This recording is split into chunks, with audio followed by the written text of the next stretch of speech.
Salut à tous et à toutes, je vous retrouve aujourd'hui pour la vidéo Bye Bye 2014. Donc c'est un tag, on n'en fait pas souvent sur la chaîne mais celui-là j'avais envie de le faire. Il permet de résumer l'année tant au niveau de la chaîne qu'au niveau personnel. Je vous préviens tout de suite, dans ce tag là je vais pas rentrer trop dans les détails de ma vie personnelle parce que j'estime que c'est personnel et que je suis pas sur YouTube pour parler de ma vie tout simplement. Donc il y a certaines questions où je vais répondre vaguement pour vous donner mes réponses, mais en même temps pas trop vous raconter ma vie. Et si vous voulez poser des questions, faites-le, mais je risque de ne pas répondre. Si c'est trop personnel, à mon goût, c'est qu'une question de choix, donc merci de respecter mon choix. Donc j'ai récupéré les questions sur des vidéos YouTube, notamment sur celle de Je ne suis pas jolie, Léa, donc que j'ai eu l'occasion de rencontrer très brièvement.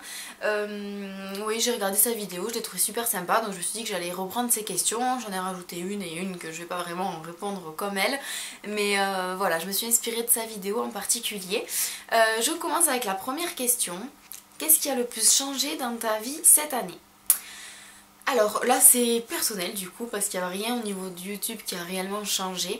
Donc je peux répondre d'abord mon métier et mon école. Je ne sais pas si vous êtes au courant mais je suis toujours en train de faire des études, mais je suis en alternance. Donc je travaille dans une entreprise depuis maintenant 3 ans et je suis en contrat pro pour continuer à me former.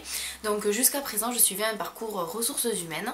Le but était pour moi de faire du recrutement et finalement la vie a fait et les opportunités ont fait que j'ai récupéré un poste de chargé de communication. En fait on crée le poste dans ma société, c'est une PME donc le poste n'existait pas jusqu'à maintenant. Depuis le mois de septembre on crée ce poste là, donc ils m'ont donné l'opportunité de créer ce poste et de le garder pourquoi pas. Par contre mes études en ressources humaines n'allaient plus du tout, j'étais en master l'année dernière et j'ai pas continuer pour commencer une école de communication. C'est d'ailleurs là que j'ai rencontré Léa de Je ne suis pas jolie.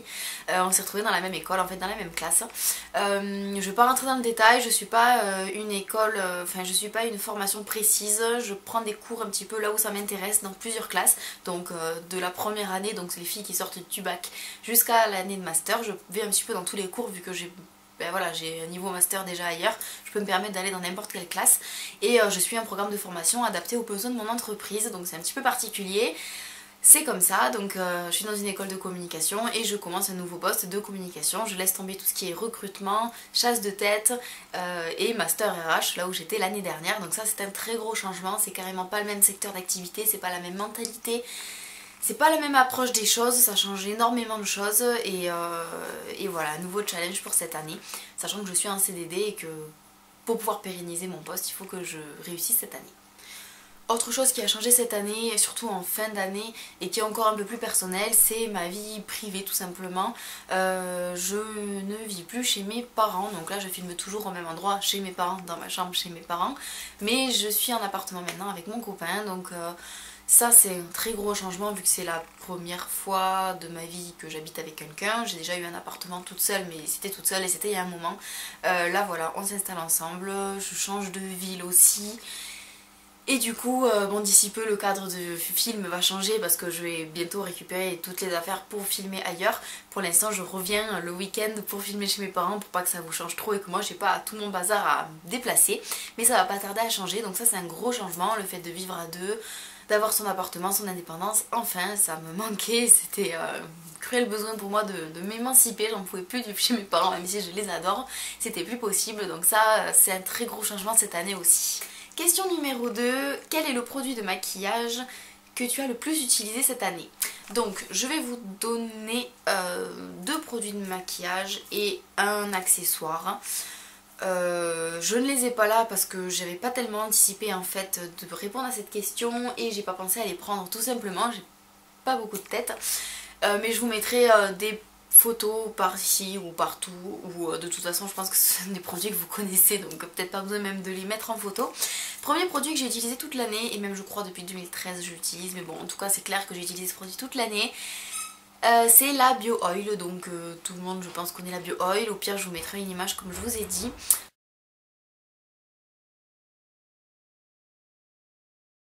C'est une huile pour le visage qui est là pour normalement effacer les cicatrices d'acné ou autres et aussi réduire l'apparence des vergetures qui sont aussi des cicatrices finalement. C'est une huile que j'utilise en huile de nuit en fait, en crème de soir on va dire, et que j'adore au plus haut point. Elle est parfaite cette huile et elle me rend la peau magnifique. Là vous verrez rien, je suis beaucoup maquillée, j'ai du fond de teint, mais bon, je vous en parle assez souvent je pense, et voilà, cette huile j'ai utilisé tout le temps, donc ça c'est clair que c'est un produit 2014 incontestablement, et ça risque d'être aussi un produit 2015. Second produit beauté, ça va être la Naked 3, c'est pareil, je ne l'ai pas pour vous la montrer, mais bon, vous connaissez les Naked et la 3 vous la connaissez aussi.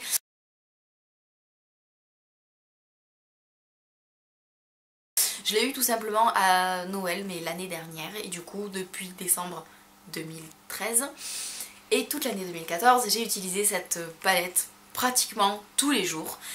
Pourtant je n'étais pas du genre à utiliser des nudes, mais le fait d'avoir cette palette, je me suis dit il me faut une palette nude, c'est pour ça que je l'ai demandé pour Noël, puis elle venait à peine de sortir l'année dernière, enfin donc c'était trop génial. Et bah du coup je n'utilise que ça, je me suis encore maquillée aujourd'hui avec. Et souvent j'utilise une couleur d'une autre palette et je finis avec les neutres de cette palette là. J'adore le rose et j'adore cette palette, donc voilà, je l'utilise tout le temps. Incontestable aussi, un produit de 2014. Produit accessoire de beauté que je vais vous mentionner aussi, c'est la Tangle Teaser. Donc là c'est pas toute l'année 2014 qui concernait ce produit, c'est seulement à partir de cet été, quand j'ai fait le swap avec Valentine. Vous devez vous rappeler si vous avez vu cette vidéo, au pire je vous la mettrai en barre d'infos. Que j'ai reçu dans le premier cadeau du swap en fait, la Tangle Teaser, donc cette brosse qui est trop géniale, que maintenant, qui est connue maintenant en France aussi. Qui est faite pour démêler les cheveux, les lisser, etc. Cette brosse je ne m'en passe pas, elle est tout le temps dans mon sac à main, je l'utilise sous la douche, j'utilise le matin, le soir, dans la journée, tout le temps. Je peux pas m'en passer, d'ailleurs elle commence à s'abîmer tellement je l'utilise à chaque fois. Donc ça a été la fin de l'année, mais en tout cas c'est une découverte et j'adore ce produit. Troisième question, un souvenir marquant pour l'année 2014. Là je pense que c'est évident, c'est le départ de Valentine aux États-Unis. Donc là si c'est pas marquant, je sais pas ce que c'est.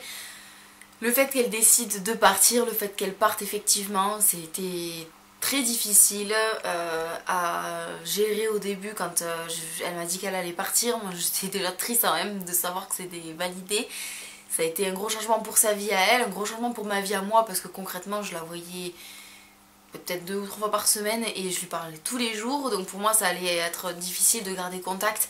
Et en plus de ça, bon voilà, on a la chaîne en commun, c'était une difficulté de plus pour le début de la chaîne, on n'a pas commencé sur des bonnes bases on va dire. Et puis voilà, le fait tout simplement de son absence, d'arriver à continuer à vivre l'année qui suivait, les 13 mois d'après son départ sans elle, c'était très difficile. Elle, ça a été une année extrêmement dure aussi, bon très bien, très positive, avec beaucoup de nouveautés, de merveilleuses choses, mais quand même très difficile. Et pour moi aussi totalement, c'est ma moitié, Valentine, donc concrètement le fait qu'elle ne soit pas là, ça a été très très dur à vivre. Elle est toujours pas rentrée. Mais bon, je sais pas quand je posterai cette vidéo, mais le jour là où je vous parle, elle rentre dans 20 jours, donc oui, 20 jours. Elle arrive très bientôt, d'ailleurs on vous fera une vidéo de retour dès qu'elle sera là. Je languis, mais concrètement voilà, elle est partie plus d'1 an, et c'était le souvenir le plus marquant, le plus gros changement de l'année, je pense. Il y a eu beaucoup d'autres changements, mais ça c'est quand même un très très gros changement pour moi. Et puis le fait de me dire que je ne peux pas aller la voir à 20 minutes de chez moi comme elle était avant, chez elle, pour quand je vais pas bien, quand j'ai un coup de mou, que j'ai envie de passer un bon moment. Ça a été difficile aussi de me dire que ben voilà, si j'ai besoin d'elle, il faut que je lui parle, que je fasse attention au décalage horaire, on se verra pas en face à face, faut qu'on Skype, faut avoir le réseau, faut avoir le moyen de le faire. Enfin, ça a été beaucoup plus compliqué que ce que je pensais à la base, et finalement ça s'est bien passé, il n'y a pas eu de soucis, mais c'est vrai que ça a été très marquant pour cette année-là. Et ce qu'il y a de sûr, c'est que la plus belle chose 2015 qui va arriver là très bientôt, ça va être son retour, donc je n'en dis que ça. Prochaine question, la rencontre la plus marquante de ton année 2014. Alors encore une fois je vais rentrer dans un terrain un peu privé, donc je vais pas rentrer trop dans le détail, mais c'est la rencontre de mon copain. Donc je vous ai jamais vraiment parlé de ma vie perso, tout ça, donc c'est volontaire, hein, ne vous inquiétez pas. Mais c'est clair qu'en 2014 je l'ai rencontré pour la première fois, on s'est pas mis ensemble de suite du tout, il y a eu d'autres histoires, péripéties entre temps. Et on s'est mis ensemble par la suite, mais tout ça s'est passé en 2014, le fait d'emménager avec aussi. Donc c'est beaucoup de changements pour moi, et c'est vraiment la personne que j'ai rencontrée cette année-là qui a tout changé. Ensuite, alors là on rentre dans les 3 questions qui vont être un peu floues. C'est les questions des résolutions. Alors la première question c'est résolution réussie de l'année dernière. Donc quelles ont été mes résolutions réussies de l'année 2014? J'avais des résolutions l'année dernière, effectivement. Il se trouve que déjà je me rappelle pas de tout, donc ça veut dire que je les ai pas suivies. Et celles dont je me rappelle, je ne les ai pas tenues jusqu'au bout. Je les ai tenues 6 à 9 mois, mais mon été a été un peu compliqué au niveau professionnel. Ça a changé beaucoup de choses au niveau de ma régularité dans certains projets. Notamment celui de se mettre au sport, hein. Donc je m'étais réellement mise à faire du sport avec mes collègues de travail, aller à la piscine, et quand j'ai passé mon été, les 3 mois d'été à ne plus travailler au même endroit, à ne plus pouvoir être dans la même ville, je n'ai pas pu continuer ce sport là, donc du coup j'ai repris à la rentrée mon école dans la bonne ville et tout ça, mais du coup je n'ai pas pu parce que j'ai eu des cours qui m'ont empêché d'arriver à l'heure aux séances de piscine qu'on avait prévues tout ensemble. Donc du coup à partir du mois de juin où j'ai plus été dans le même lieu de travail, j'ai été obligée d'arrêter. J'ai pas pu faire ça ailleurs dans une autre piscine, j'ai mes abonnements et tout ça, puis les horaires étaient pas possibles, donc du coup c'était malgré moi et concrètement j'ai pas pu terminer, donc pour moi c'est une résolution ratée, même si c'était pas forcément de mon fait. La question qui suit, c'est quelle résolution a été ratée l'année dernière? Ben, j'ai envie de dire toutes, il n'y en a aucune que j'ai réussi à tenir jusqu'à la fin, jusqu'à maintenant en fait. Donc je les ai toutes arrêtées en même temps que ce changement là professionnel. Donc voilà, j'ai retenu aucune résolution pendant 12 mois. J'ai fait la moitié de l'année et c'est tout. Maintenant mes résolutions 2015. Alors, concrètement, ben déjà reprendre le sport. J'ai commencé un petit peu là il y a quelques semaines, donc ça va, c'est 2015. Je retourne un petit peu à la piscine, même si j'ai toujours mes cours qui m'empêchent certains jours, mais j'essaye d'y aller le plus possible et au pire d'y aller aussi le week-end. C'est plus facile maintenant que je vis avec mon copain parce qu'on peut faire les choses ensemble, on peut s'arranger mieux. Avant, mon organisation était qu'en semaine je fais plein de choses et le week-end je le consacre à mon copain. Maintenant c'est plus ça, je peux vivre avec lui tous les jours et me consacrer le week-end à faire d'autres choses, donc ça m'ouvre des portes, des opportunités, et en même temps la vie à deux, la vie en appartement est plus compliquée que la vie chez ses parents concrètement parce que bon, on a tout à faire nous-mêmes. Mais bon, j'ai en tout cas le temps de continuer de reprendre le sport, donc reprendre la piscine avec mes collègues de travail et ou toute seule ou avec mon copain. Donc la piscine 2 fois par semaine, ce serait parfait. Apprendre à danser. Alors, moi j'ai dans mes rêves depuis toujours l'envie d'apprendre à danser des danses de salon, des danses de couple. Et il se trouve que mon copain aussi, donc quand on en a parlé, on s'est dit bah on va prendre des cours tout simplement. Donc on a commencé les cours il y a quelques temps, un petit peu au mois de décembre, donc je triche mais concrètement c'est pour toute l'année. Il faut que j'arrête de dire le mot concrètement. Donc on a commencé des cours de danse, donc ce sont des cours avec des personnes, nous allons dire, du 3e âge, bien pesées, et on est les seuls jeunes. Donc c'est une ambiance assez rigolote, c'est pas très dynamique pour le coup, mais bon, ça nous permet d'apprendre les bases sans trop se faire mal dès le début ou ne pas réussir. Je me rends compte que je suis pas vraiment douée avec mes jambes, mais vraiment pas, et j'ai du mal à coordonner mes mouvements, mais je fais de mon mieux, donc on apprend tous les deux. L'avantage c'est que vu qu'on apprend à danser en étant déjà un couple, donc le partenaire et la partenaire figée, on apprend au même rythme et l'un apprend avec l'autre, donc on n'est pas entraîné par des gens qu'on ne connaît pas et on peut progresser ensemble, donc ça c'est vraiment pratique. Donc voilà, résolution de cette année c'est d'apprendre à danser, de réussir à l'année prochaine à tenir une danse, à connaître les pas, à ne pas se tromper, à arrêter de compter et suivre juste la musique. Il y a autre chose comme résolution que je souhaite tenir et j'espère que je vais y arriver maintenant que j'ai mon chez moi avec une cuisine qui est de plus en plus équipée, nous allons dire, parce qu'on n'a pas fini d'emménager. Ce serait d'apprendre à cuisiner, donc concrètement je ne sais pas cuisiner, j'ai jamais vraiment appris, j'ai jamais pris le temps non plus. Quand on vit chez ses parents c'est toujours la facilité que ce soit eux qui préparent à manger et pas nous. Les rares fois où j'ai fait des choses je les ai complètement ratées, puis je suis vraiment pas douée, j'ai pas la science infuse pour ça, j'arrive à suivre des recettes pile poil et à quand même faire quelque chose qui est mangeable. Donc ma résolution de cette année c'est d'apprendre à faire peut-être maximum 5 plats mais les réussir. Donc je vous dirai ça l'année prochaine si j'ai réussi à faire ça. Et dernière résolution un peu plus sérieuse, ça va être, étant donné que maintenant je ne vis plus chez mes parents et plus dans la même ville que mes parents et mes grands-parents, j'avais jusque là cette chance de vivre dans la même ville que mes parents, mes grands-parents, mon cousin et ma soeur. Maintenant je ne vis plus dans cette ville là, bon on est à une demi-heure de route mais quand même ça change beaucoup de choses de traverser juste un quartier ou de changer de ville. Du coup ma résolution serait de rester proche d'eux, en fait, d'arriver à les avoir au téléphone régulièrement, passer les voir le week-end. Ça va vraiment être ça, de rester proche de ma famille tout en n'habitant plus dans la même ville. Forcément je les verrai moins souvent, je les vois déjà moins souvent depuis que j'habite plus ici, et du coup c'est vrai que ça me... sur le moment on s'en rend pas compte, mais quand on se retourne et qu'on se dit waouh, ça fait 3 semaines que je les ai pas vus. Après c'est sûr on est pris dans le travail et tout ça, mais c'est quand même pas une excuse, donc je veux vraiment réussir à rester proche d'eux et de profiter d'eux au maximum malgré le fait de ne plus être aussi proche d'eux au niveau géographique. Et dernière question, je termine ce tag sur une question qui concerne la chaîne, parce que oui, j'ai répondu à plein de questions qui n'ont rien à voir, mais il faut quand même que je réponde à une question qui concerne la chaîne. Donc la question est quelle est la résolution pour la chaîne. Donc quand je parle de résolution, c'est quels sont les projets pour la chaîne YouTube en tout cas. Donc le premier projet, on en a parlé récemment avec Valentine, ce serait déjà de réaliser de meilleurs montages, donc de réussir à se trouver des caméras qui fonctionnent bien, un matériel qui fonctionne, parce qu'elle aussi elle a galéré cette année avec ça. Moi j'étais avec mes parents et leurs appareils à eux, maintenant j'ai mon appareil à moi, je sais pas s'il rend bien, c'est ma première vidéo, j'en ai une seconde aussi que j'ai filmée avec ça. Je vais tester, voir si ça convient ou pas, sinon il faudra que je me trouve un autre matériel. Donc déjà avoir du bon matériel, un bon éclairage, un bon son et réaliser de meilleurs montages, essayer de se perfectionner dans ce domaine-là. Ensuite par rapport à la chaîne toujours, ce serait de garder et d'essayer d'être encore plus régulier.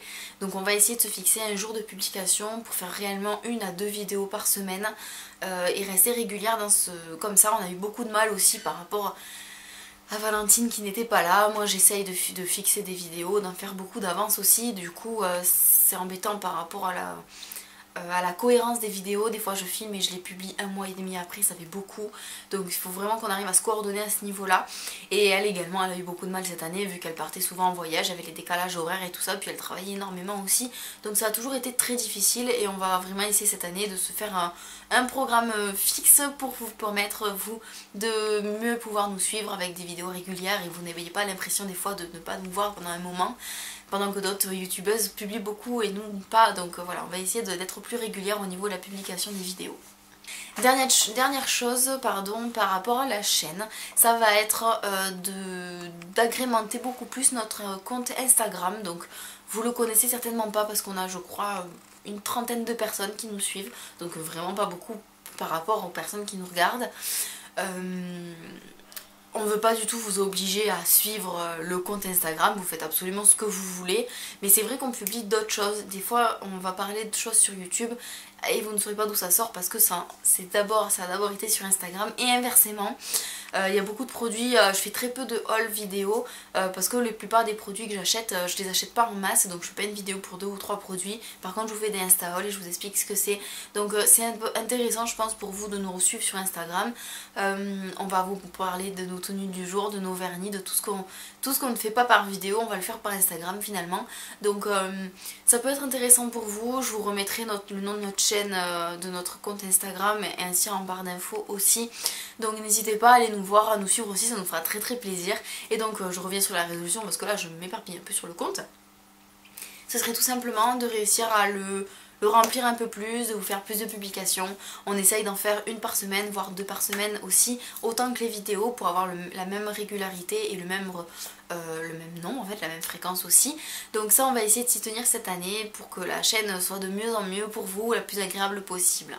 Voilà, c'est tout pour cette vidéo tag Bye Bye 2014. Donc on commence une nouvelle année. J'ai pas eu l'occasion de vous le dire dans d'autres vidéos, même si elles ont été publiées en 2015, mais bon, bonne année à tous, meilleurs vœux, que tout se passe comme vous le souhaitez, que tout soit beau et merveilleux pour cette année, que tous vos rêves et vos projets s'accomplissent et se passent au mieux possible. J'ai trouvé intéressant de vous faire cette vidéo pour faire un petit bilan. Je pense que c'est bien de faire le point de temps en temps dans sa vie et de se regarder dans le rétroviseur, en fait, voir ce qu'on a fait et où on en est. Ça permet d'avancer mieux, donc c'est pour ça que j'ai décidé de faire cette vidéo aujourd'hui. En tout cas j'espère que cette vidéo vous aura plu, je vous fais plein de bisous et je vous retrouve très bientôt dans une autre vidéo. Ciao tout le monde.